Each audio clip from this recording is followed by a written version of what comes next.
Peristiwa langka baru-baru ini terjadi di Kupang, Nusa Tenggara Timur. Seorang bayi laki-laki yang baru berusia 1 bulan terdeteksi memiliki janin di dalam perutnya. Kejadian ini diketahui usai seorang ibu Asarote Dao melahirkan bayi laki-laki melalui operasi sesar di Rumah Sakit Umum WZ Yohanes Kupang pada 25 April 2023 lalu. Bayi ini sebenarnya lahirnya di Rumah Sakit Yohanes dengan operasi seksiu karena ada kondisi gawat janin, kemudian dalam perawatan membaik dan bayi dipulangkan.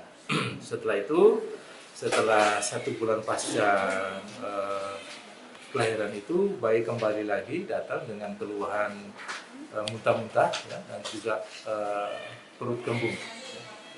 Setelah dilakukan evaluasi, dicurigai ada sesuatu masah atau benjolan di perut ya.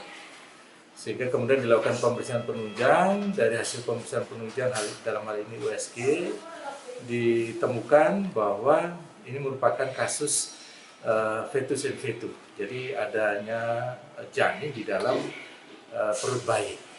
Nah, setelah didiagnosis seperti itu, sehingga tim dokter bedah anak, dokter anestesi bersama tim dokter bedah yang lainnya itu merencanakan operasi pengangkatan janin tersebut ya, sehingga bisa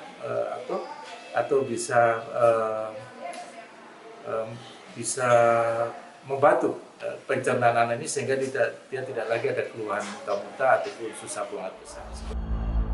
Penemuan janin di dalam perut bayi laki-laki itu berawal dari gangguan buang air besar. Setelah dilakukan pemeriksaan, ternyata ada benjolan di perutnya. Hasil USG menunjukkan di dalam perut bayi itu terdapat bentukan tulang belakang dan organ gerak menyerupai kaki dan tangan. Sepanjang tindakan yang kita lakukan kemarin cukup cepat ya, sehingga tidak menimbulkan komplikasi atau kerusakan pada organ lain ya. Pasca operasi ini ya kemungkinan besar bayinya akan baik dan kembali hidup normal ya. Karena dari evaluasi hasil operasinya juga, dari hasil lukanya juga baik ya, kering ya. Sehingga itu indikasi untuk dipulangkan. Dan problem pernafasan, problem jantung dari hasil evaluasi ulang tidak ditemukan. Ya mudah-mudahan ke depan bisa hidup secara normal. Setelah dilakukan penanganan operasi, kondisi bayi laki-laki tersebut berangsur membaik. Sedangkan janinnya tidak terselamatkan.